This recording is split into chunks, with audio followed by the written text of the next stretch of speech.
Okay, hello everyone.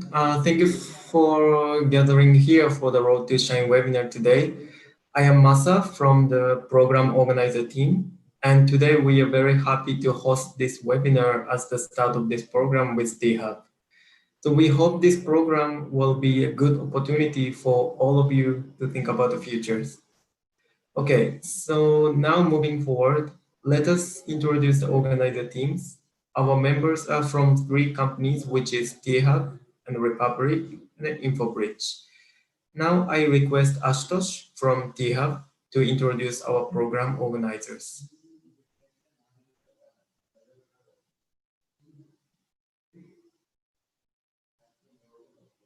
Thank you, Masa.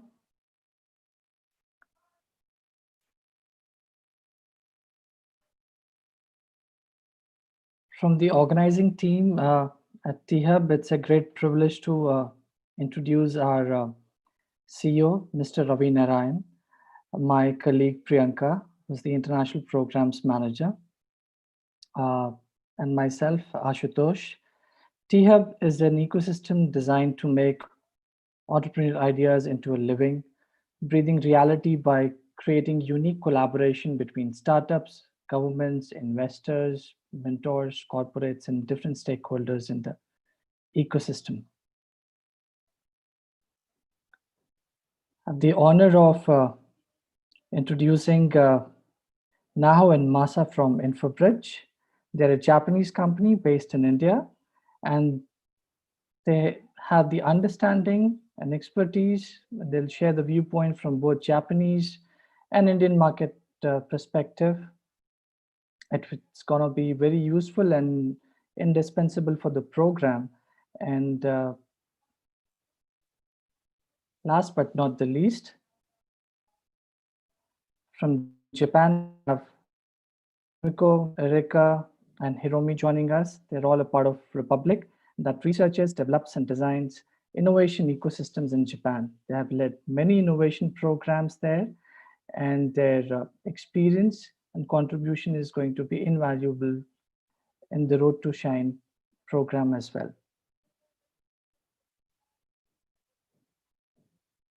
Thank you for gathering on a weekend. Back to Masa. Okay, thank you, Ashutosh. Now I will share today's webinar agenda. So we will explain three main topics today, which is the first topic will be the overview of the program. We will explain the background and detail of this program. And second will be about innovation, especially what is human-centered innovation, we will explain. And the last topic is about submission. We will explain how you can submit your deliverable for the first phase. Okay, and also after we explain the three topics, we will do the question and answer, and then we will close the webinar. So this webinar is also available on YouTube for backup. So if you have any difficulty to have a connection on Zoom, you can connect to the YouTube as well. The link is shared from our organizer team, so you can check it. Yeah, and next, let me share the rule for these webinars. Today's webinar will last around 1:30, and during the webinar, please make your video and also audio off. And if you have any question during the webinar, please use the Q&A function. And when you send some message to the Q&A function, please select to the all panelists and attendees. So we have a Q&A session at the end of this webinar. Okay. And also we have a few quiz during these webinars. And when we do it, please use the chat box. And again, when you send a chat, please select to the all panelists and attendees. And we are sharing this record. So if you missed it, you can also check the video later.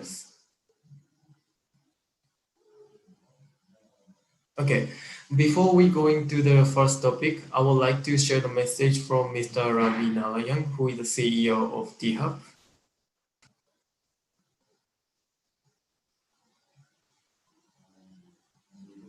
T-Hub is a very unique institution which is doing some unique work on a global scale. We're building an innovation ecosystem where we're bringing players from the government, from the investor community, from the corporate industry partners, academia, and of course, startups. We feel that all of them should come together to build the next generation of innovations for the world. What the pandemic has done is that it has brought to light the fact that we have let technology drive a lot of the conversations in the world today. In fact, not just drive, but also push them in directions where our humanness or our ability to manage our relationships, manage our time, manage our health, and manage our life in general has really been brought into question. How have we taken care of ourselves, our communities, and the ecology has been something that has been brought into stark focus for us.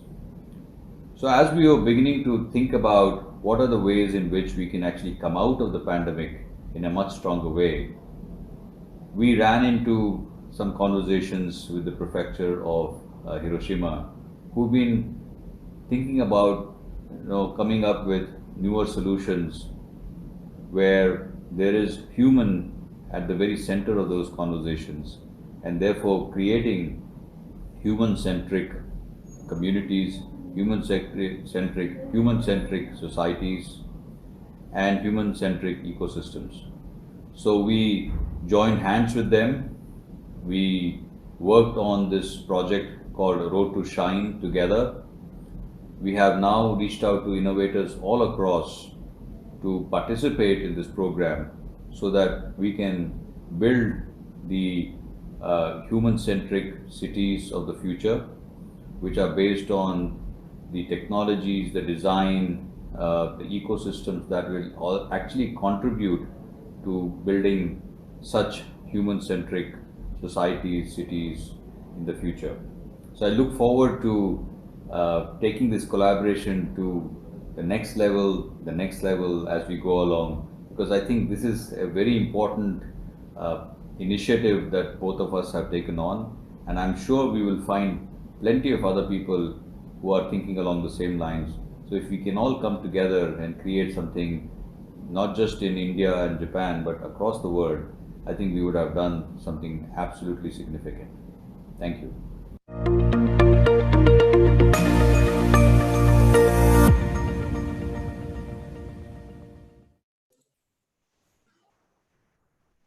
Okay, great. So now we're moving forward to the first topic. So we would like to share about this program about Road to Shine. So I would like to request Fumiko-san from Republic to introduce this program and explain in detail. Hello, everyone. Thank you for joining us. I heard that there was a big rain recently, and I hope you are all safe and well. And if connections for any reasons would be cut, don't worry, because you will have all the recordings available. But if you can actually join us from here to in real time, that would be also great as well. So before much ado, I would love to explain you about this Road to Shine program. And just to give you some little idea about how Hiroshima is like, I would just like to introduce a brief video how Hiroshima is.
Okay, so this was rather, it was capturing all the scenes from Hiroshima, like from nature to industry to food. And I hope any of those scenes would interest you, because for this program, in the end, we would love to have all the selected finalists to join us in Hiroshima Prefecture. So this program, as already everyone has introduced, this Road to Shine program is a new type of program, and it's actually being hosted by Hiroshima Prefectural Government together with T-Hub. So we are really delighted and excited that you're joining this webinar. And hopefully at the end of this webinar, we'll be introducing you some of the assignments we are sending out. And I hope you all would submit, because that would be the way that you can actually enroll to the program that we're launching from November. So Hiroshima is about 2.8 million in population. And actually the program has been offering as an extension of what we've been actually offering in Hiroshima Prefecture so far. So Yuzaki, the prefectural governor, he has been very supportive of creating and fostering young talents and their ecosystems. And for past 5 years, basically there has been a program called Innovators 100. And people in, say, automobile industries or from ships, from food, lots of different companies have joined. So there's over 80 companies and entrepreneurs actually joining this program so far, coming up with new type of businesses. And next slide, please.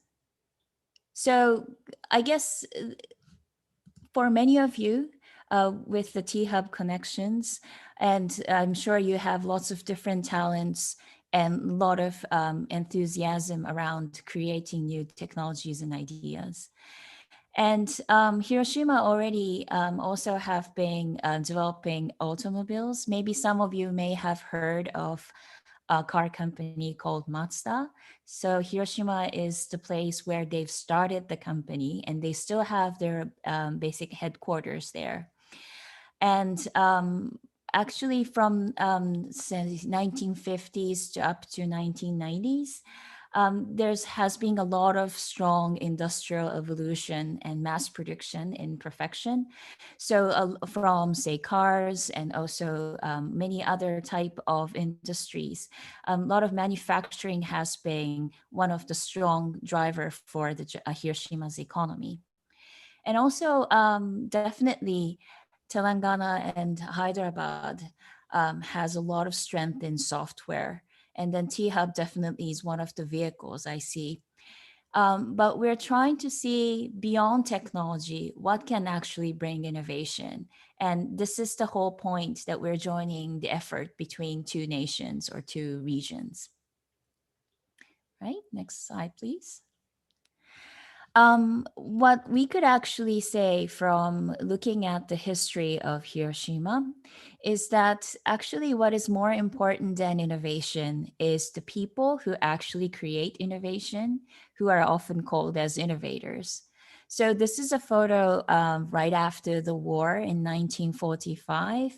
Hiroshima, unfortunately, might be known for its name because of the very first atomic bomb hit Hiroshima in 1945.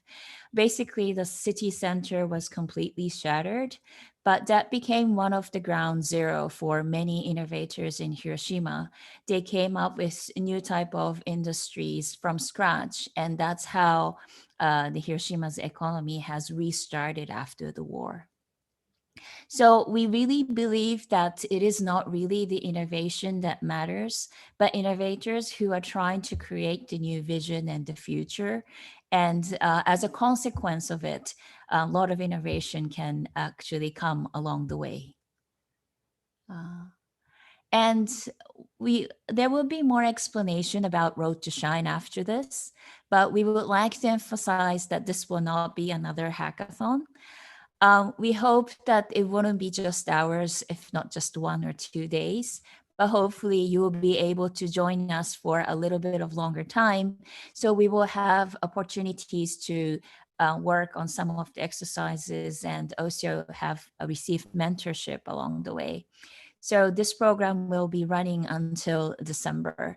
Also, we emphasized, as just now, it is not just about technology, but we are trying to look into the human-centric approach of innovation.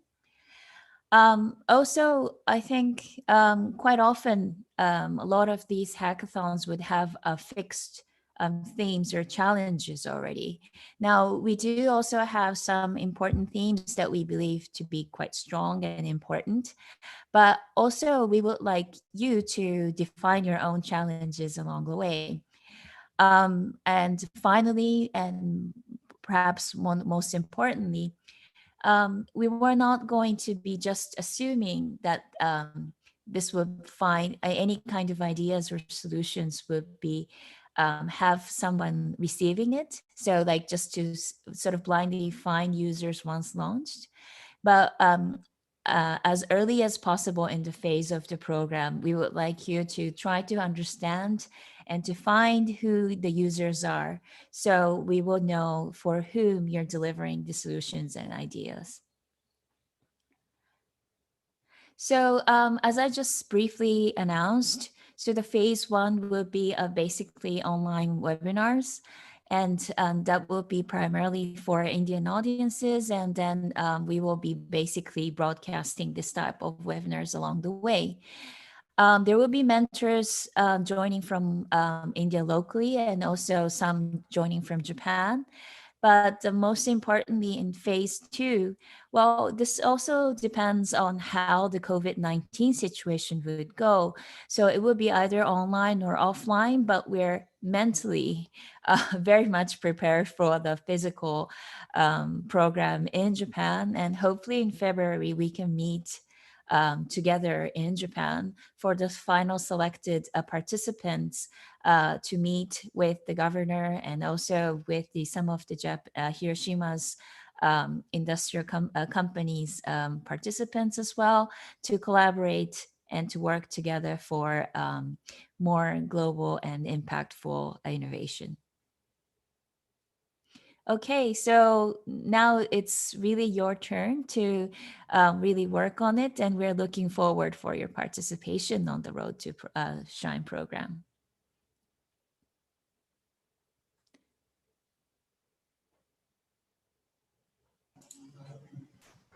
Okay, thank you, Humiko-san. So next, we will share schedule and workshop information. So I request Erika-san from Republic to explain about this. Hi, everyone. We're very excited to hopefully see you in Japan in February. I'm going to quickly go over the schedule. But before that, I just wanted to also go over the eligibility and who can apply. So we're looking for individual applicants with a background in computer science and related engineering fields. If you wish, you can apply as a team and recruit up to 2 other people.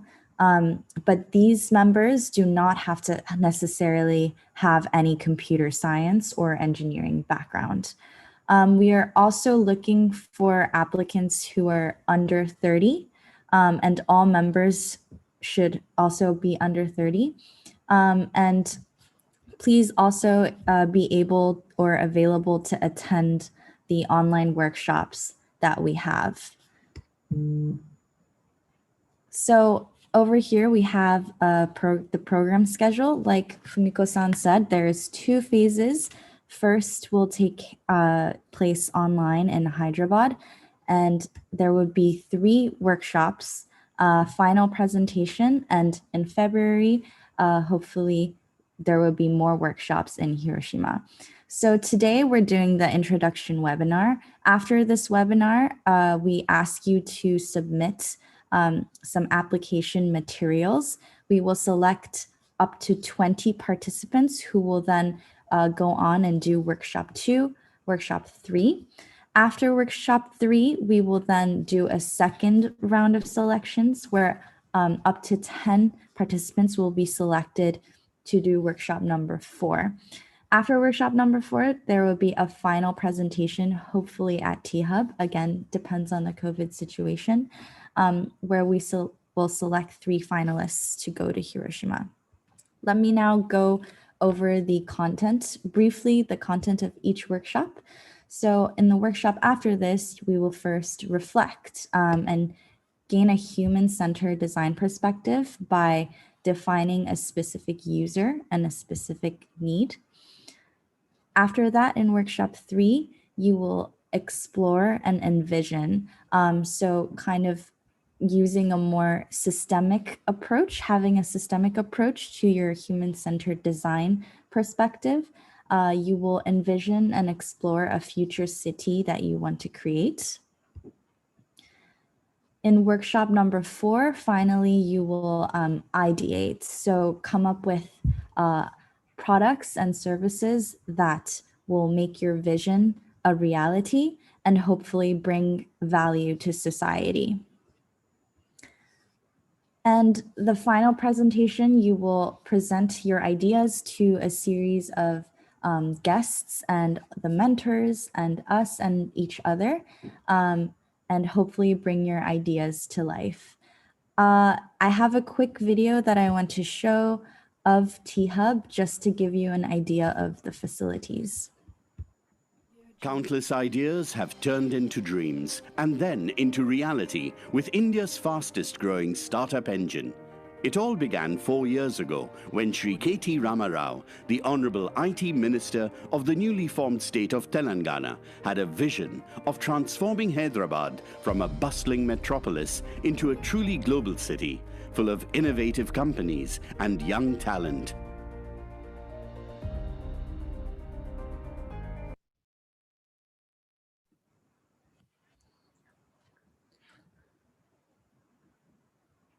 So if you have any other questions about the process, or if you would like to find more information, you can also refer to the syllabus on our website. So feel free to download that and take a look. But we will also be going over the process throughout the workshops.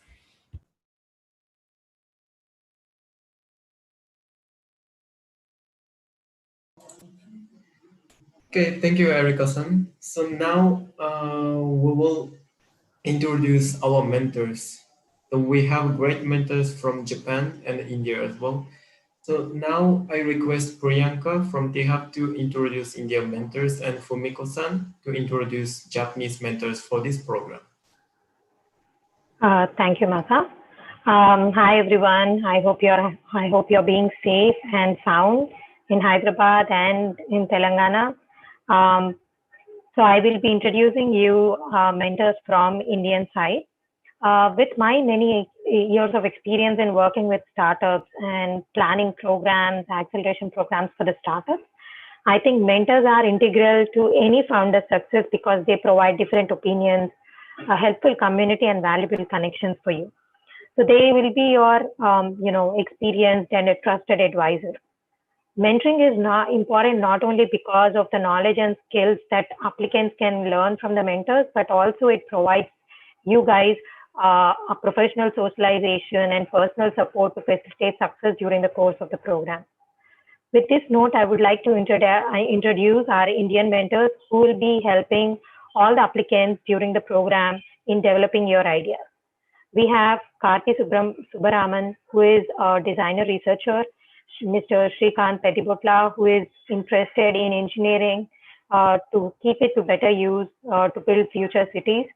And we have Dr. Rajalakshmi Sriraman, who is professor on human development and psychology at Maharaja Saiji Rao University. Finally, we have 2 experienced game designers, one Mr. Rajat Oja and Vivek Padmaji. These people would be your helpers and your mentors from Indian side who will help you in developing your ideas. Thank you. Over to Fumiko. Okay, so from my side, let me introduce the Japanese mentors. So Chiho on the very left, she's one of the leading designer in very much expert in the human-centered design.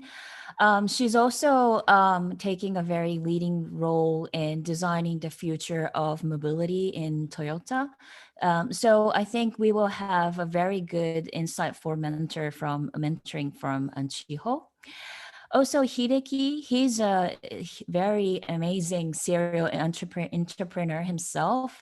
He has been working for a company called Rico, which you might have heard. But he has been, his background is in optics, but he's been actually behind the creation and the fostering many serial innovators in Rico and beyond. And he will be definitely one of the person to look for if you want to really clarify what are your goals and who you're trying to design the product or service for.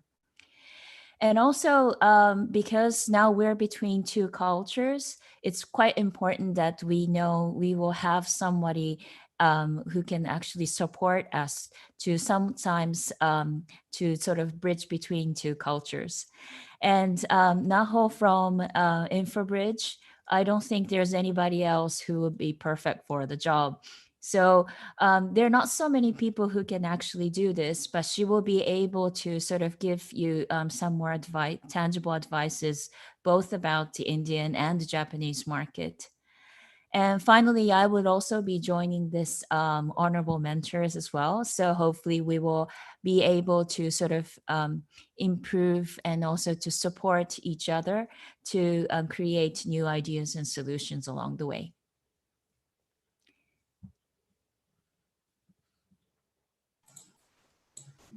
Okay, thank you, Priyanka and Fumiko-san. So we have great mentors for this program, and we can learn a lot from them and improve ourselves too. Okay, now moving forward to the next topic, which is about innovation. So we will get lectured about what is innovation and what is human-centered innovation. So I request Fumiko-san to proceed with it. Okay, thank you, Masa. And I hope it's okay for me to keep on talking. Perhaps you can grab a coffee or something if you're you will have another hour or so with us. So after my explanation, definitely we'll be announcing what is the assignment and how you're going to submit it.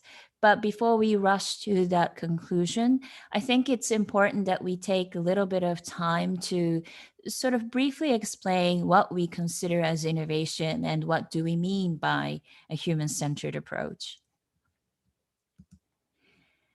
And I thought, next slide, please. So maybe it's always interesting whenever we give this type of workshops to ask our audiences, like, what are the examples or good cases that you know of? Like when you hear the word innovation, what products or services do you think of? And perhaps I would like to take a little bit of time for you to also sort of submit your answers through the chat. So perhaps not everyone is accessible to the chat. If you're using smartphones, it might be a little bit more difficult. But if you can, try to open up the chat window and then perhaps write any kind of answers that you come up with. And just send it to all panelists and attendees. And so very nice. Self-healing cars. Wow, what is that? This is very exciting to see because there's so many different type of apps and Bitcoin. Sure, definitely. Tesla, yes. Some of the apps, it's something that I don't know. Definitely, I should ask afterwards to Priya and Ashutosh for some explanations. Great. Yes, I see that you. Yes, there's such a good variation of from softwares to devices. Good governance. Wow. Very nice. I see that you all have a very good like individual perspective in this, because right now I wrote the next slide will show you the most common answer that I've been receiving in the past decade or so. So perhaps most of the cases, the first answer that I used to usually receive has been iPhone for maybe past 10 years or so. Definitely since the initial launch in 2007, I think iPhones and maybe also the following smartphones had a substantial impact on how we communicate, how advertisements come to our attention, how we shop, of course, how we consume games and music. Um, Definitely, there's also the content generation aspect. So definitely, it had a strong impact on us, and definitely some of the devices and hardware that you've been writing on the chat has a strong relevance to the industry, so much flourishing around the telecoms. Now, I also wrote on the next slide about the Google Glass. I wonder if you already know this, but Google has launched a device called Google Glass, which I think now the second generation is coming back again. But initially, when they launched this, although it had a lot of technologies integrated in, it raised some issues about privacy. Also, a lot of the consumers didn't really understand how this should be used. So after a few years afterwards, it quickly became halt. Also, there were some other devices like this, like perhaps you have heard of Segway, and that mobility was at that point state of the art. But after it expected the sales of 1 million users in 1 year, but only received 6,000 orders, it also didn't really spread as much as they have expected at the time. Okay. I actually love all the conversations that or the posts that you comes. It has so many different types of a range of solutions and ideas, and I'm really glad that to see all these kind of answers. So the next slide, yes, this the technology is definitely. Now that I'm looking at the chat conversation, it might be needless to say, but great technology and new technology doesn't necessarily mean an innovation. So it has to have some. We believe that it has to have some kind of impact, positive one, of course, and to the people's lives and maybe to the society. And a technology can be novel, but that itself isn't delivering innovation. All right, next slide, please. And it's kind of going back to the past, but for instance, around 2004, 2005, around that time, there was quite a strong book about how different type of packaging and small ideas can substantially empower people, and also to deliver products and services along the way. So sachet packaging was at the time a very much novel way of delivering products, and shampoos, toothpaste, lotions, different type of also like ready to eat food, sometimes water. So these kind of things were delivered in a very small portion. Now there's a bit of a twist about it's also creating a lot of trash, but at that time it was very much impactful, sort of delivering products to different types of consumers with different type of income levels. Then also Grameen Foundation. Now there's a lot of different type of microcredits nowadays, but when it was initially launched, I think it had quite a lot of impact because it gave opportunity for people to gain trust and then also to receive loans who initially was considered as not viable for that type of loan. So obviously, in Grameen Bank was one of the beginning of that. And as you all know, that this service became one of the initiatives to empower the people in the rural poor. So these are not necessarily something that is strongly tied to technology, but it had a clear goal of who is it for and what is perhaps their pain, how can they actually empower. All these type of visions and understandings actually enable them to be very much innovative. And next slide. So the last example, or the set of examples, are a little bit of a twist. Definitely, we all know that diabetes is one of the severe diseases that influence everybody's lives.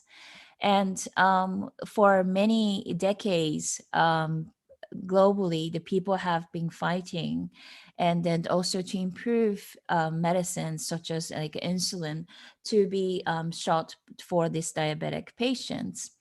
Now, earlier in maybe in 1920s, there were already in early insulin shots, but the purity rate was still very low, and that caused some allergic reactions, and it has been causing another side effects and disturbing factors for the patients at the time. So a lot of the pharmaceutical companies for decades been improving to improve the purity rate of the insulin. And up to now, it's all nearly 99%. And the quality has been very much stable nowadays. Now, the second example is this. Yes, it's needles. I hope you're not really too scared of these. This is developed by one company called Terumo in Japan. Japan, as you know, has been very much proud of their manufacturing skill sets. And just like when you're shot by mosquitoes, this very thin and needles is so thin that it's almost painless. Well, not necessarily completely painless, but it's very difficult to feel the pain because it's has a very unique structure that it delivers liquid but still being thin enough. So this is one way to improve the experience by the patients, particularly because the diabetic patients have to receive some shots almost every day. And this is a very good way that the technology could improve everybody's lives. Now, there's another example that I would like to show. And maybe some of you, especially if you're in the medicine or the pharmaceutical business, this product looks familiar to you. So this specific product is called Novopen, produced by a Norwegian company called Novo Nordisk. And it's basically a pen with a needle inside. And this is basically for a personal shots, a self shot used by the diabetic patients in their everyday lives. So there's insulin inside, and then there's a dial, and then you can basically press against your skin so the shot can be done. Now, it's interesting because it kind of puts together different technologies, but the product or the final outcome doesn't look so technological. And it's interesting that their goal was to sort of enable the diabetic patient to continue their lives in a much fuller and happier way. So we made quite a sort of like a diagram to describe all these three technologies to sort of make this point about the human-centric approach. So definitely insulin was very much needed and to be improved at the time, and to have certain purity rate was important improvement. But now it's being, now many pharmaceutical companies have been working on it.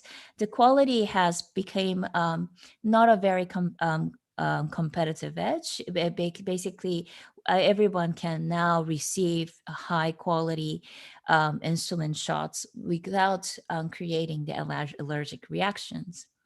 Now, then the needle that I introduced from Antermo, this is definitely a way to improve the shot experience. So it did, of course, decrease the level of pain that is being always received by the patients as well. But what actually NovoPen did is actually brings a little bit of a different perspective. I think it created a new meaning. So it is, of course, a collection of different types of technologies. But what it did was to enable those patients to have those shots in their everyday lives, because maybe some of you have heard of these type of stories, but especially if the children have diabetes. These things also being experienced and also known in Japan as well. Needles are rather scary, not only for the patients, but for the people around the patient. So there were some episodes that they needed some private spaces when they do the shots for themselves, not to scare anyone or to have any kind of incidents around. So, but this pen basically removed these type of barriers. So it brought new experiences, new behaviors, and also sort of eliminated some of those obstacles and pains that all the diabetic patients have taken for granted. So the point I was trying to make is the significance and the importance of human-centric approach.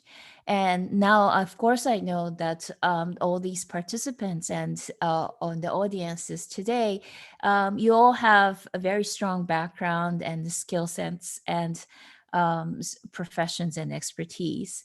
But we are trying to sort of push each other to sort of create a common goal or maybe a vision, which kind of goes beyond a new introduction of new technologies, but to think how we can actually improve today's society, and starting from the vision. So that's one of the things that we would like to try in the process of the Road to Shine program. And also we will shortly announce that this vision to be also a part of the assignment. Okay. So these are like three sort of like essential parts, and also the things that we need to consider as we will go through this program, and also to improve our ideas and solutions. So today there are certain ways that we or certain users would behave, and there are certain experiences, also something that we sort of take for granted, being like unavoidable. But if we can sort of think how it can be different, and definitely that vision, the driver or whoever comes up with the vision is the audience, yourself. And based on that, we will probably be able to together come up with lots of different ideas and solutions. So know your users, or maybe carefully look at and observe things how they are today, and somehow come up with the ideal world. Then their situation can be different, and let's on that base come up with ideas and solutions that will be meaningful and innovative. Right? So next step is really to try this by yourself. So today, how things are, and try to envision the future, then come up with idea, hopefully multiple ideas, so you can actually find what is actually more powerful or impactful in the end. But this is basically the essence of the human-centric approach. So hopefully we can go through this together during the program. Right? So, Road to Shine Steps is very much the reflection of this process. So, reflect, envision, explore, ideate. Don't be afraid or scared if you haven't really thought of this way, because this isn't easy, and probably mentors would also help you along the way. But upon submission, just try your best. And hopefully, during the program, we will spend more time on refining these ideas and visions. So we will have great presentations in the end. All right, so this is my brief explanation, introduction to the human-centric approach and what innovation means for us. Back to you. Okay, thank you, Fumiko-san. So I think the human-centered innovation is one of the seeds of the innovation, and the learning, understanding this will make all the people step up too. So I would like to request all the participants to submit your idea. When you do it, please keep this in mind and work on it. Okay, so we will finally go to the last topic, which is about submission and selection material. I request Erika-san to explain how participants can submit their ideas and what is the selection materials. Thank you, Masa-san. Oh, yes. So I will be going over the submission material to formally apply for the program. So we ask you to submit 2 worksheets to apply. The first worksheet, you will tell us your idea and show us kind of how you came up with it. In the second worksheet, you will tell us more about who you are or your motivations. And more specifically, if you could submit this via Google form, we will be sending an email sometime tomorrow that you can fill out, and you can attach your worksheets there. And in terms of the worksheets, we will distribute it using Google Slides. So you can also fill it in there and then export it. Please try to apply by the 27th October, 11:59 p.m. So we can read all your ideas and select the participants who will formally begin the program with us. So before I go into detail about the worksheets, first, let's take a moment to reflect on our current situations, our society, and maybe our interests.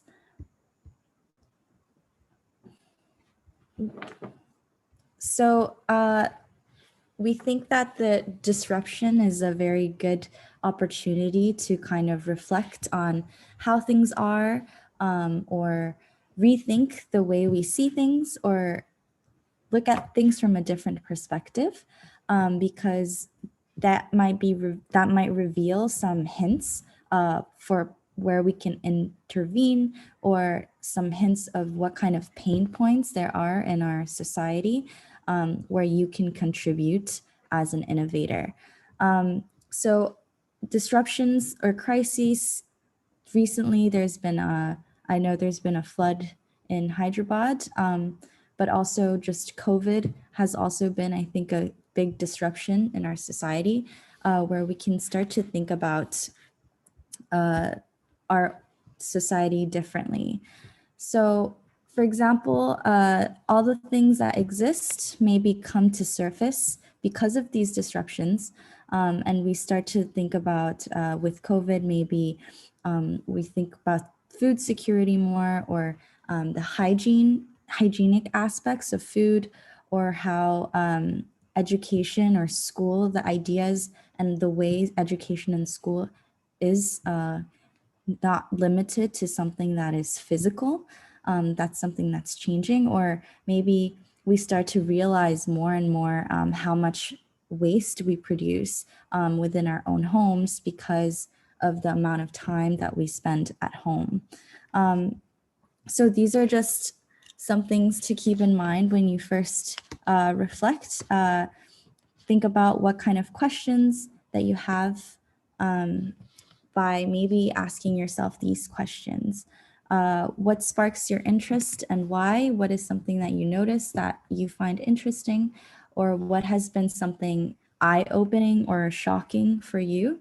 And what is something you want to change or contribute to? And what are some things that makes you question how things are?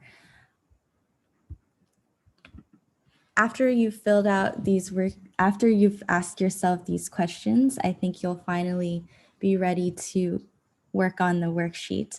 So the first worksheet, we'd like you to decide a topic of interest or a topic where you want to intervene in.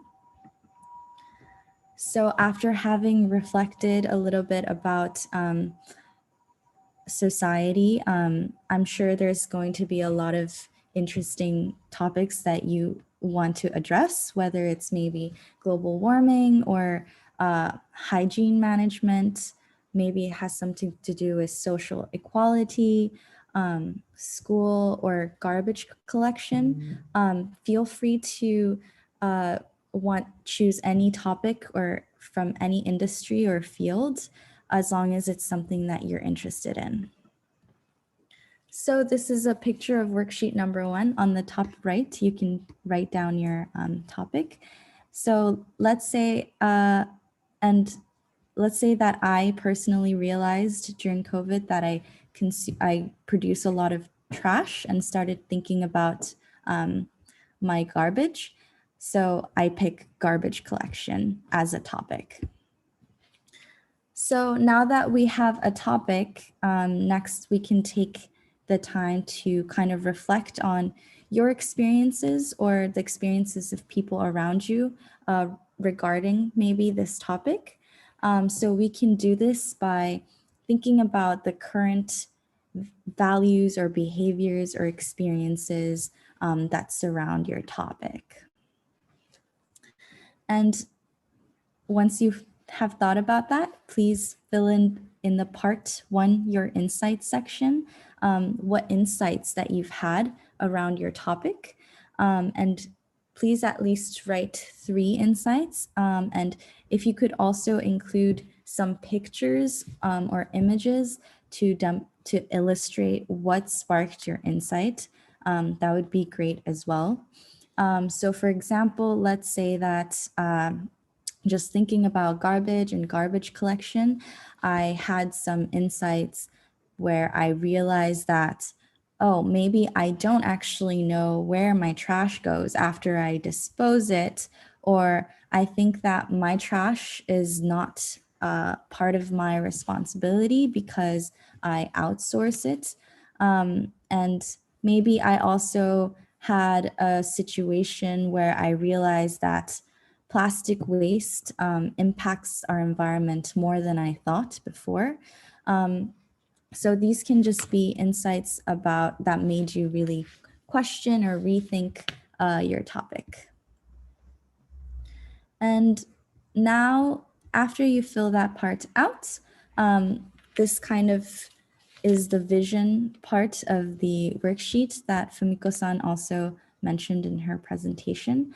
But we can start to envision an ideal society or an ideal situation that you want to create. And you can start thinking about what you want to enable and for who. So when you think about envisioning an ideal society, you can think about what kind of new values or experiences or behaviors you want to bring in this ideal society of yours.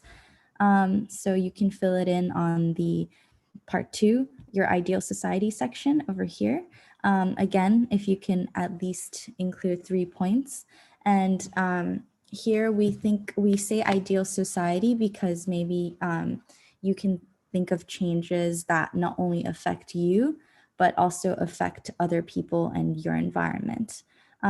So with the garbage collection example, maybe I want to live in a society where trash is seen as resource to make new materials, or that I want to be able to recycle my own garbage on my own, or I want to make garbage seem something more valuable and attractive.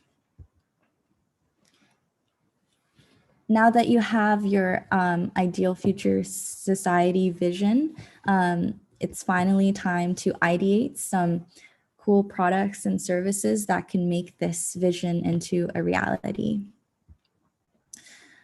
So at the bottom of the worksheet where it says section 3 idea, you can come up with one idea that could make this ideal society or enable it or make it more possible. Feel free to be creative, and you don't necessarily have to come up with new technologies. You can also incorporate existing technologies into your idea.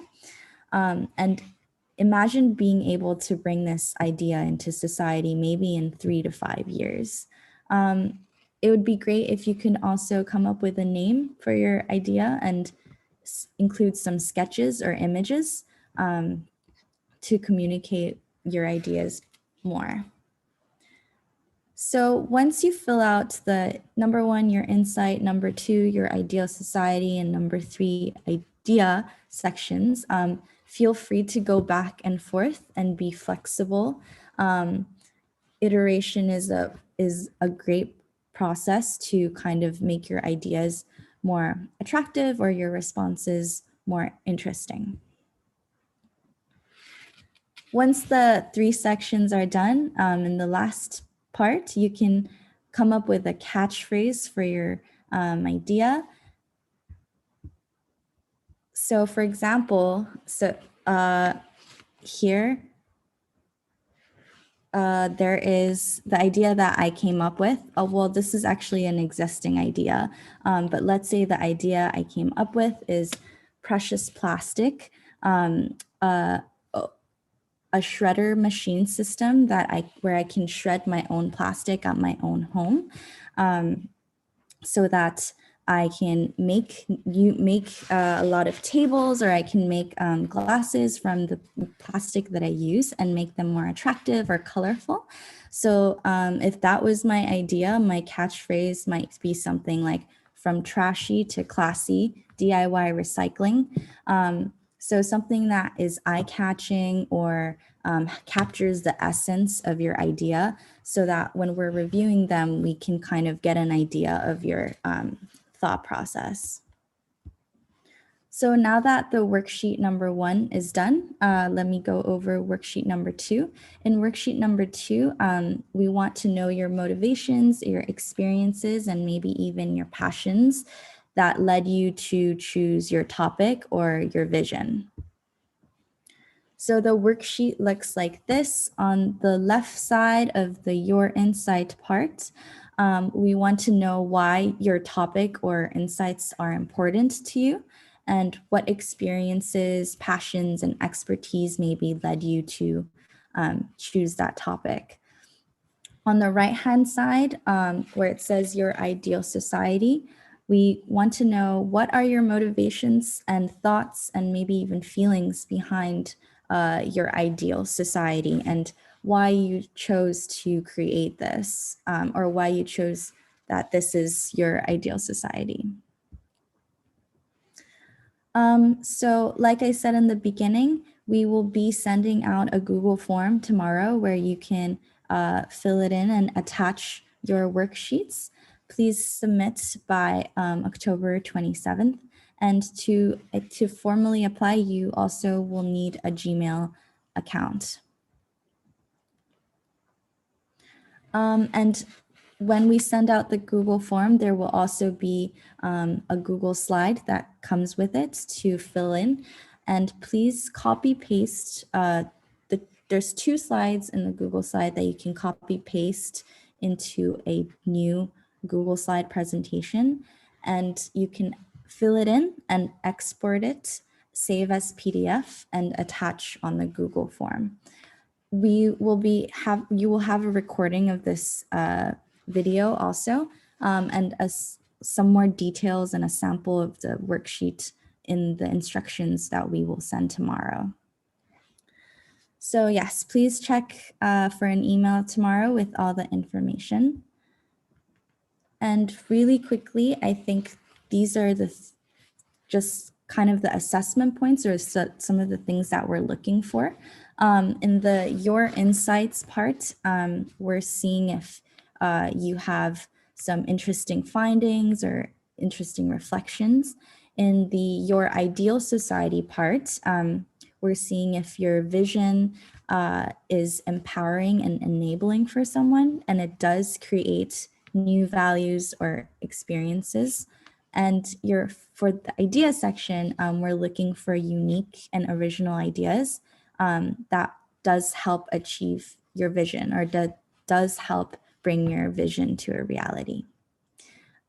Yes, so if you have any questions, feel free to use the Q&A function.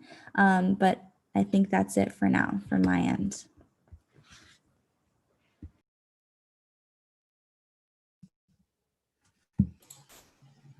Okay, thank you, Erica-san. So now we would like to have a Q&A session before closing this webinar. We have already got some questions here, so we will pick up and answer the question. So I think the most common question seems like, can I provide more than one ideas?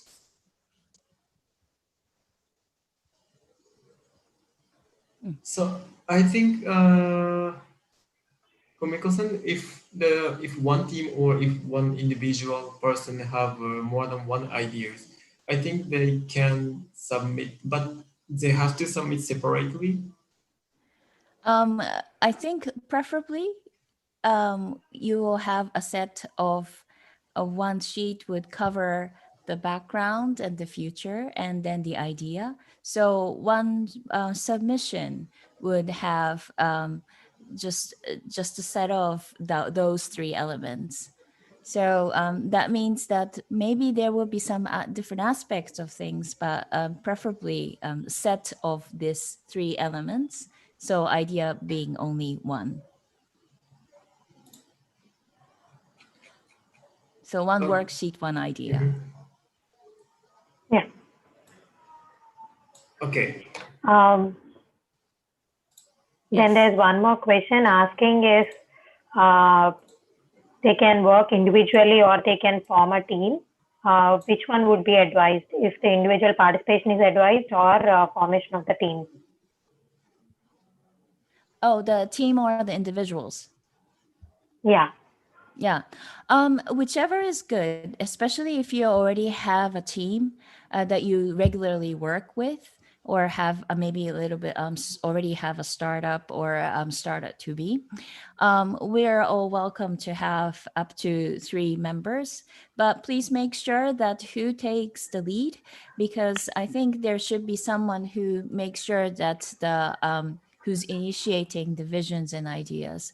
So definitely both individual and teams are okay.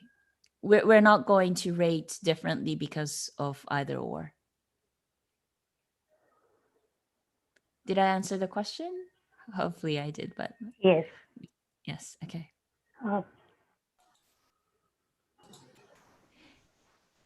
I think there seems to be a lot of question around one idea, right? Yes, yes. I understand. Definitely, once you have, let's say, I understand your concerns that you would love to submit a lot of ideas, but let's say idea is one representation of how you would like to perhaps solve a problem or eliminate certain pain or perhaps empower certain people. So when you start to dig in deeply, I think the scope would be quite wide and quite sort of will have a lot of perspectives and important messages. So instead of focusing too much on creating multiple ideas, I would love you to go through a few rounds and just select the one which kind of feels strongest as the final submission. And I'm sure that we will be able to tell if that idea and the sort of the future that you've sort of drawn out to us is quite strong. We will probably be able to tell that you're capable to create multiple ideas. And so hopefully you will be the judge to select a single idea upon the submission.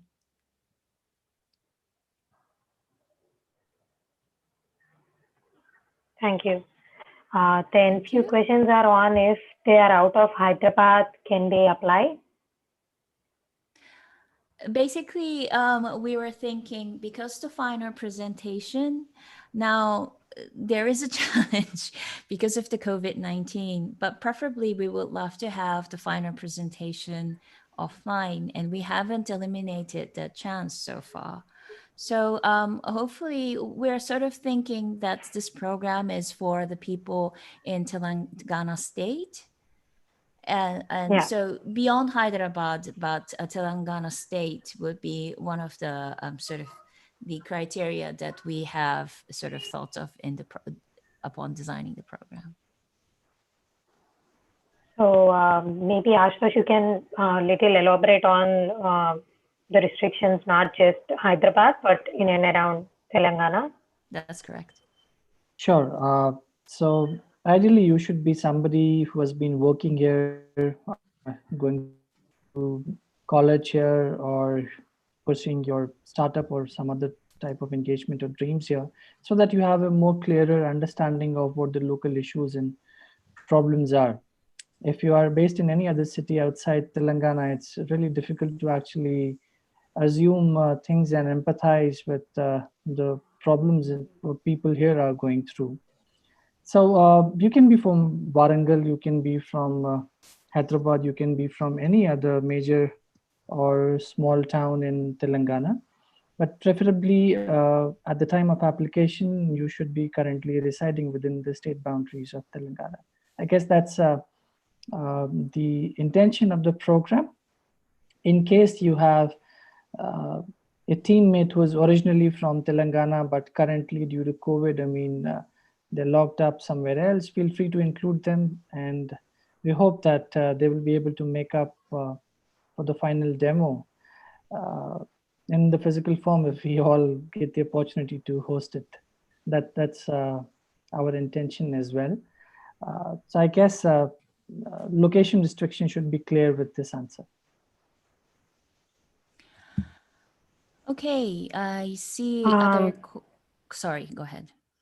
Yes, sorry. The next question is, if we are selected to phase 2, how can we come to Japan, like expenses of traveling and accommodation?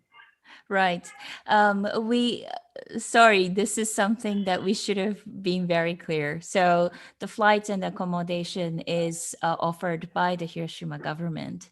So the finalists definitely can travel, and we may, of course, if the COVID-19 would allow us, but that's the whole intention. So we will be basically paying for the accommodation and the travel expense.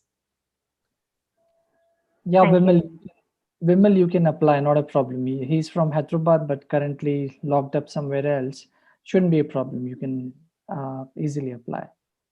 And also there's a question from Sri Harshini. Should the idea be only about technology? About technology? No, that's not, definitely not. As I said, it is more important that you have who just like I have explained earlier. So I think probably this is how I would describe ideas. They don't have to be technology specific, but I would like to see that make sure that you will have the idea of for who and how you would like to solve. And so it could take forms of, say, product or service, and not either is, of course, fine. Okay, thank you. there's one more question on what will be the outcome of the program. Yes, so for the first phase, it will be the presentation. And of course, if the chances are that if you also are capable, you can also develop some prototypes. But our recommendation is, of course, to tell that storyline. So it will be presentation based on, say, a PowerPoint or some sort of a format like that. For the second phase, it will be, I suppose that the workshop that in Hiroshima will be lasting for several days. So you will have opportunity to understand about Japan and also Hiroshima, and also to work together with the some other companies and people in Hiroshima as well. So the format will be very much flexible. I must say that we won't, because of the limited time, we don't know how far in developing sort of a solution or services. The prototype development might not go too far, but we will definitely have more concrete ideas and sort of like a refinement of ideas as we go along the way.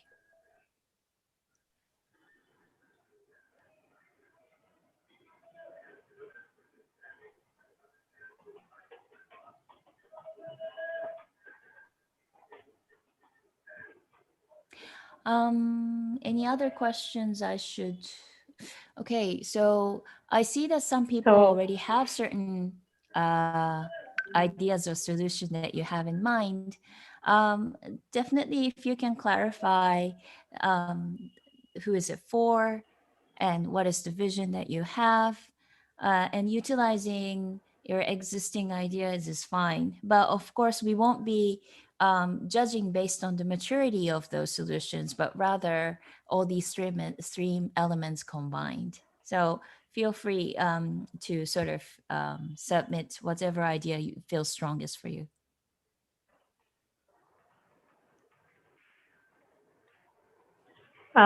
So there's one more question. Is this the case that the idea be equally useful for Hyderabad and Hiroshima? Yes, of course. Upon the submission, I would love to have your deep understanding on who you are serving for. So we don't really take for granted that you know anything about Japan or Hiroshima. So at this point, please focus on who you ever think is important as you develop the idea. So for now, it's okay. Just focus on India or whoever you feel like you would like to sort of, I wouldn't say serve for, but you would like to empower. Then there are questions like, is there any age limit or any academic eligibility criteria like percentage of marks or GPA or the grade for applying the program? We certainly do not know much about the educational systems and points in India. So maybe Ashutosh or Priya, you can probably comment on that. Trust me, there is no criteria with respect to GPA. They're asking about the scores in their college. I mean, will you be evaluating them based on the grades they received in their college? Definitely not. At the end of the final semester, I mean, it's at times a little embarrassing, but my grade was no higher than 7.2. And trust me, wherever I have gone, whatever projects I have done, I've never been judged on the basis of the GPA I've secured. It depends on what problems you're solving, what you're bringing to the table. And yeah, I mean, nowhere you have to mention your GPA. Possibly we are not even interested in the first place that which school did you attend. I mean, we'll be judging you based on the ideas and the quality of your ideas. Yes. So there's one more question on similar lines. What are the factors that would be considered in evaluating the idea? For example, clarity, feasibility, value to society. What are the few aspects that we will be judging on the idea? Fumiko or Ashutosh, if you can answer that. perhaps, Erica, if you could go back a few pages where I think there were some mentioning about what are the criteria that we have.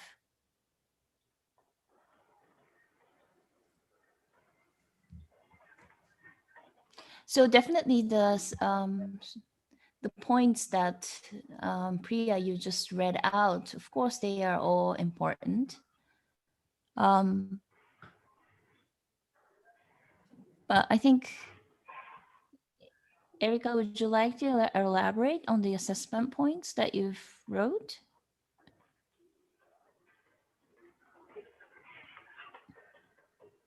Sorry, yes, I was trying to unmute myself. Yes, we will be looking at, we have some points that we're especially looking at, but I think we're actually very interested in your vision and that it's clear and also actually empowering or enabling for somebody. And yeah, and I think it's something that we can continue working on throughout the program. But I think Clara, I'm not sure if Fumiko-san, feasibility, if we're thinking about feasibility. At this time, for the first assignment for the selection process, the feasibility is not the priority for us. More importantly, we would like to see, also, I would like to emphasize that beyond the engineering skills, we are also looking at your passion and motivation to make things happen. So worksheet 1 is of course something that you feel very concerned of, I understand, but both the sheet 1 and sheet 2 are equally sort of important for us. There's one more question. One second. So will they get chance to work with any Japan company post their idea traveling through the final round? Definitely. So there will be several companies also joining in Hiroshima's side. So we are hoping that we can also have like very small tour while you're in Hiroshima to see maybe some of the ways that maybe some companies operate in different fields. And then hopefully as we sit down, you will have more time and chance and conversations with the companies there located in Hiroshima to describe a little bit more and to also work together for certain solutions for both, hopefully for both markets and beyond maybe. Thank you. Yes. Thank you. And there were questions on if the whole team, from the whole team, will the whole team get opportunity to travel to Hiroshima or only the team member? Or team leader will be...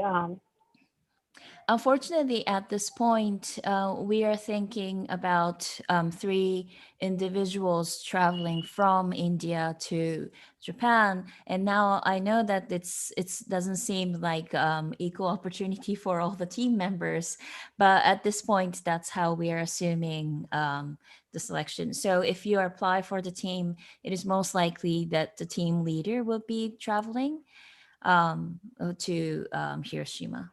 So that's what we are offering as the for the travel and expense.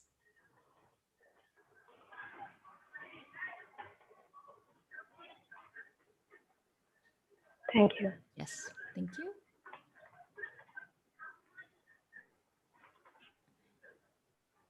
One more thing to add is, of course, that we hope that this is, we know that this is a time of COVID-19, and initially this workshop also, we were discussing to have it offline in real site at T-Hub. So a lot of the things we're kind of customizing and being flexible along the way.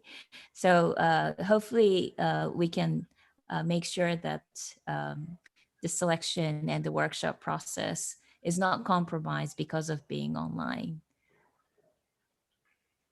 Okay. Any other questions that we should be picking? Masa, do you see anything that we should cover?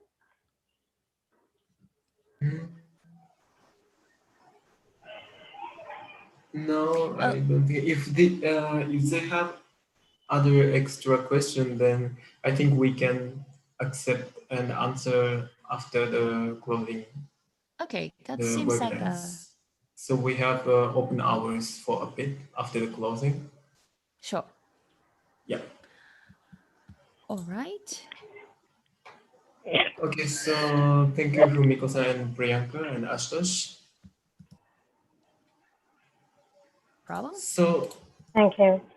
yeah, thank you. So we can finally wrap up these webinars. And for closing this event, I request Ashutosh to share your words and including your past experience about unlearning and learning about human-centered innovation. And please kindly share your closing words for these webinars.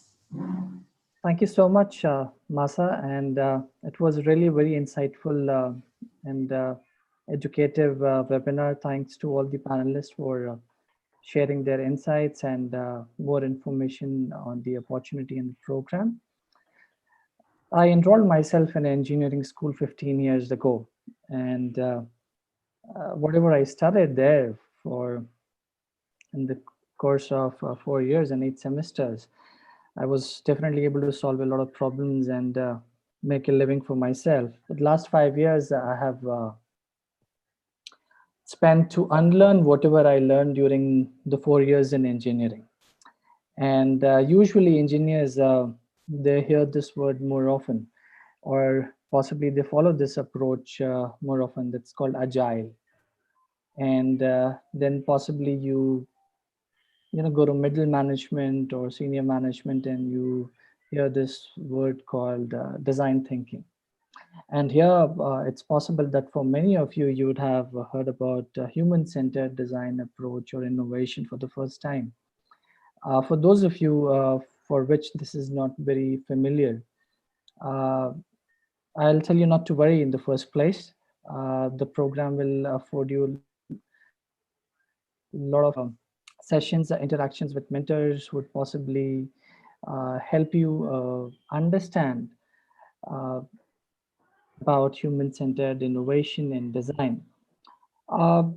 To basically, I would say, summarize it, I mean, usually the engineers, I mean, when they focus on agile, it's kind of complementary to each other, but in agile, we have this tendency or the habit of jumping at, the solutions, or you start working on the solutions rather immediately.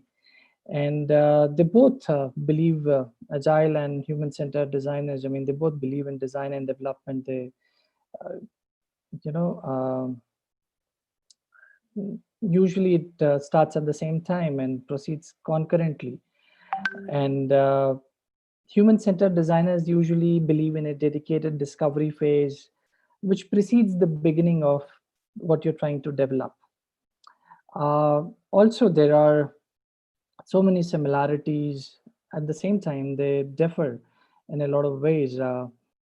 Human-centered design and design thinking are also not very identical, though it's possible that we can have a collective approach.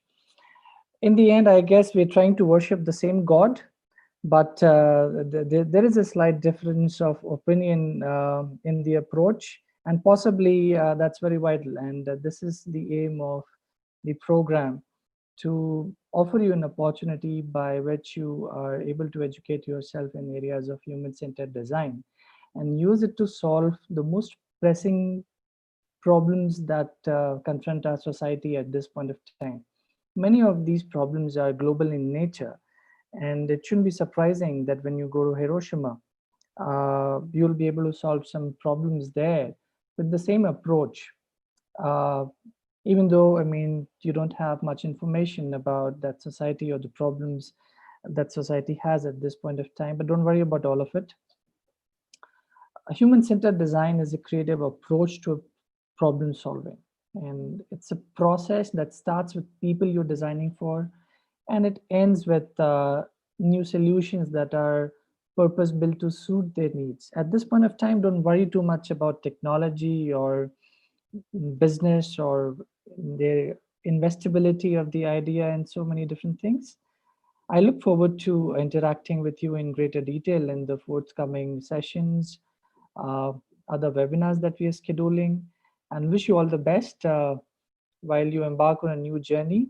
Hopefully this program will offer you many new things to learn. At the same time, solve a lot of problems in Telangana and Hiroshima together. Thank you so much for coming together on a weekend once again. Thanks to the amazing panelists from Republic, from InfoBridge. Thanks to the government of Hiroshima Prefecture, my team at T-Hub, and all you lovely boys and girls, gentlemen and ladies. That's all from our side. Thank you. Have a great day ahead.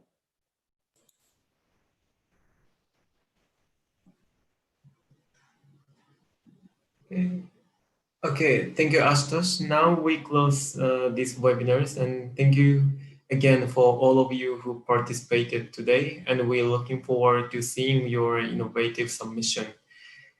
We still open this space for a while, so if you have any additional question, please stay here and ask us questions. So again, thank you everyone, and see you at the next workshop.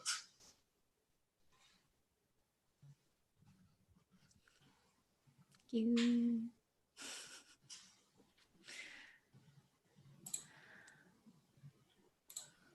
Okay, so for any other questions that is remained, we can of course answer from here, right? Yes. I think we've clarified quite, let's see. I guess we are having few more questions. Erica, can you also write down the email address again? Because I think people still, oh yeah, thank you. Yeah.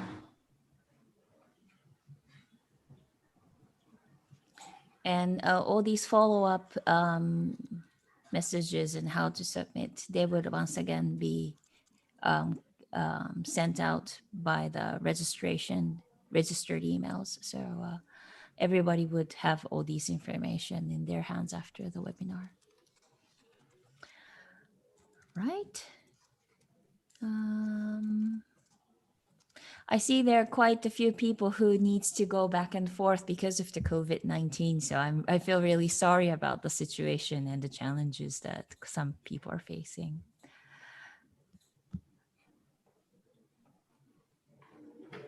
And What is the next step to apply? Ankit, if you're still around, definitely you can apply. He's from a different state, but has gone to college in Telangana. So yes, you're very much eligible to participate in this challenge.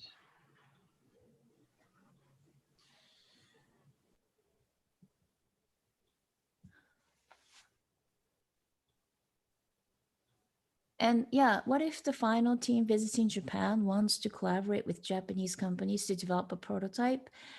Definitely, I think once you become the finalist, you will have direct conversations and to work with those companies.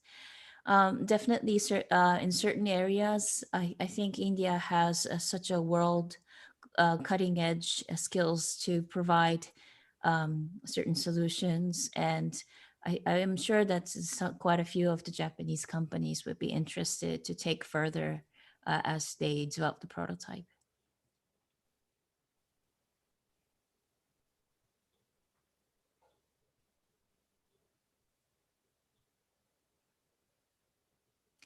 Any other questions? I see, Priya, you've also already answered quite a few questions directly on the chat. So thank you so much for that. Yeah. So there were a few questions that were repetitive. So I just went ahead and answered them. Great. Oh, does the problem need to concentrate on COVID crisis? That's a very good and important question. No, it doesn't have to be specifically tied to COVID crisis.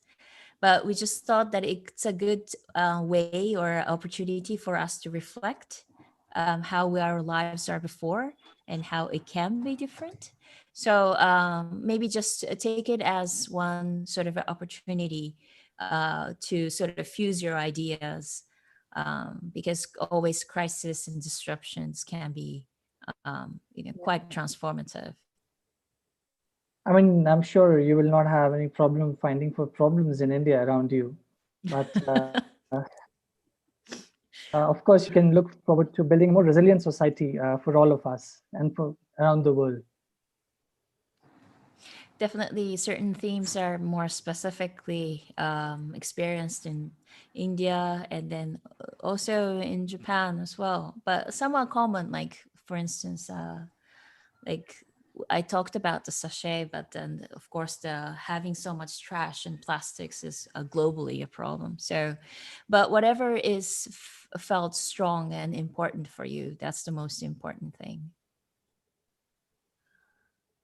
Can idea be about the product? So there's one interesting question. We just need to give the presentation of our idea also with the same sample product. Are we expecting any prototype or sample product is the question. Do we mean by for this first selection? For the first selection, definitely not. No, we won't be able to receive those products as anyway. So, so no. But if you have already a very clear image of how the product should look like, or if you can really develop the idea that far, given that you already have other elements in the worksheet done, and of course we will be happy to have a very clear idea and in forms of not just text but also in images as well and photos. Sure. Then there's one more question which is similar. Can idea be about a product which is already in other countries but not implemented in India? Interesting. I have like a mixed answer because maybe it is important for us to understand that why that product doesn't exist in India so far. That might actually address a very critical, important element that the existing products outside of India is not filling. So be specific why you would like to introduce that product amidst of among all the ideas you could come up with.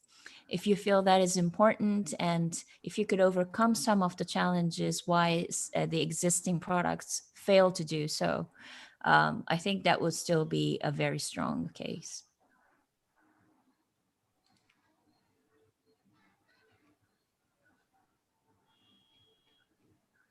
All right. I think Yes, we've been very efficient. Ashish yeah, has a I very, Priya, think you've been answered all the efficient. questions. Yeah. Thank you. Ashish has a very interesting question.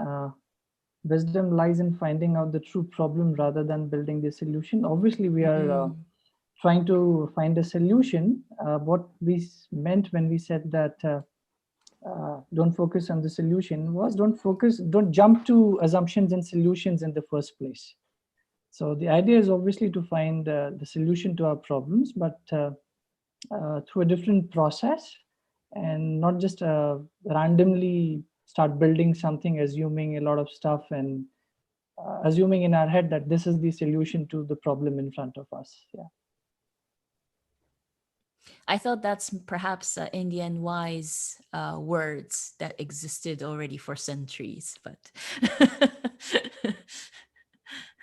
let me know if there is someone I should credit for the future reference. I'm sure there would be so many different people who would have said. All right, great. And please feel free Fumiko, there's one last question. Yes, just a second. Where is it? Sorry. There's a question. What if my idea idea seems far-fetched, but it would Mm. be the one of the ways to solve a current problem. Oh, that's interesting. Yeah. Far-fetched as in how far is quite important point. So I would say that let's see, if you feel like it is still important to address that far-fetched question, we'll be quite curious to know. But if it's too far-fetched, if it's something that is impossible to solve in, say, 10 or 20 years' time, then perhaps you could somehow elaborate and think about what you can do as a first step. And perhaps maybe your far-fetched idea might actually be might be actually addressing some of the visions that you already have. So make sure that your vision actually sort of covers what you're trying to accomplish. And then among the ideas, perhaps if you can say, ideally you would like to do this, but maybe this is something that we can sort of try to do. Maybe that way the idea can be somehow like a step towards the more far-fetched idea that you'd like to pursue in the future, in the long run. Oh, how can we know about the problems faced by Hiroshima? Definitely you don't have to know at this point, because that's also very far-fetched. As I said earlier, upon the submission and during the Indian program, the most important thing is to have a really clear and in-depth ideas about, I would say, empathy to the person that you are addressing this solution. So don't be in a rush. You will have time to understand more about Hiroshima as we go along as we progress in the program. Currently, that's not necessarily. Don't rush for to meet the problems that is in Hiroshima or in other even to other global countries or cities. So I think there's one common question in all of the participants' mind, that why is it restricted only to Hyderabad or Telangana region? If someone wants to take ahead and answer that. Yeah, I guess our partners have already clarified, and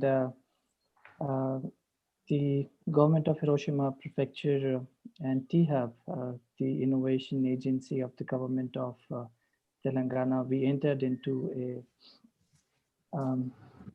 memorandum of understanding to promote area collaboration in areas of human-centered design, innovation, entrepreneurship, and because of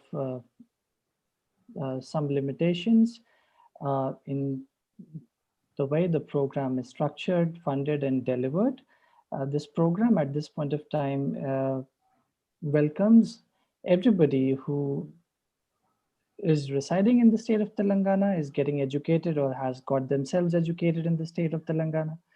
Even if they're not from Telangana, but they're currently working and serving here,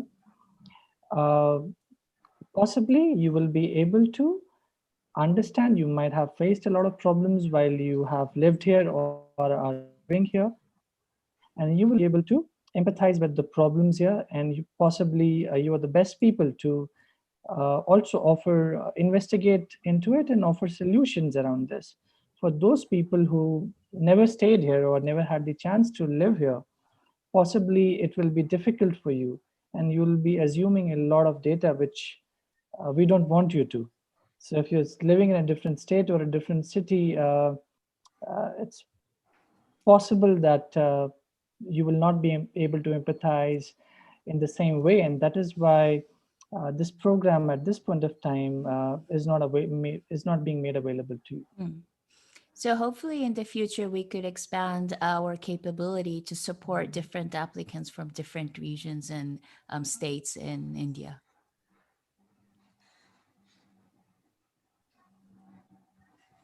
Then there are questions around what do I do? What do I get for getting involved in development for Hiroshima? So basically, One thing is, of course, what you gain actually from the process and the end result. So I sincerely hope that if you see this whole experience of participating in the program would be, if you see this as one opportunity to understand not just about the solutions in India, but also about in Japan, or maybe perhaps in the other cultural background and other markets. I'm sure that the whole process would give you so many different opportunities and learnings.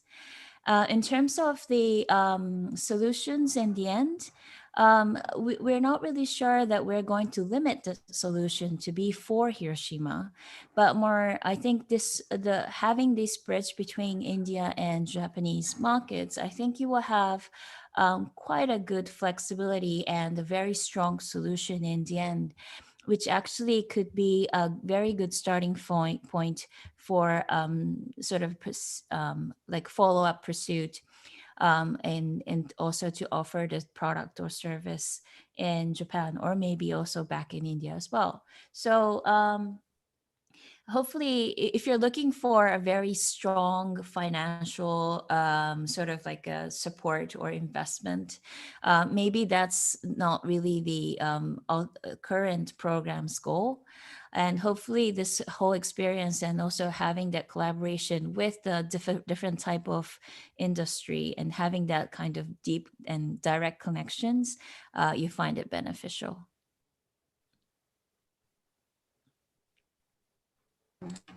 I think those were the major questions. Will we be certified from T-Hub or Hiroshima for the participation? Oh, Yeah. if certification means something, definitely I think the Hiroshima Prefecture can offer you some sort of a certification, because surely the past participants for the Hiroshima Prefecture program has been sending certifications. But I'm not quite sure if that's, I think, somehow kind of like a subset of the outcome. So hopefully we can sort of have something more tangible and meaningful as like a final outcome of this program. Yep. Sounds good. I think we've pretty much covered all the questions. Any other questions? Right. We wrap up, guys. Feel free to ask in the comment section or in the Q&A. Yes, thank you so much for extending your stay in the seminar. And then if any other questions, please come back to us through emails, and we will be able to respond to you in, say, 1 or 2 days' time. And I think because this is the first time that we're doing this, and under very strange condition of travel restrictions and not meeting with each other, maybe you'll find it a little bit tedious and cumbersome. But I hope that we can somehow overcome this challenge, although this would be very unique situation that we're in today. Right? Yes. Okay, I think we are sort of ready to close the session for now. Yes. All right. Thank you, everyone. So we will be anyway following up on this program after this webinar ends. So please look into your inbox today, at some point today, or maybe even tomorrow. So all the links and the information that you need will be covered. All right. Okay, so maybe I will ask Masa to close this, because this is like the phone call. It becomes really difficult to hang up on. So Yeah. So thank you so much for everyone. And we close the webinar here. And as Fumiko-san said, if you have any question, please send email to the Road to Shine's official email. So again, thank you so much, everyone. So looking forward to getting your submission. Thank you. Yes, definitely. Yeah. Right. Thank you, everyone. Okay. Stay safe. Bye. Yes, stay safe.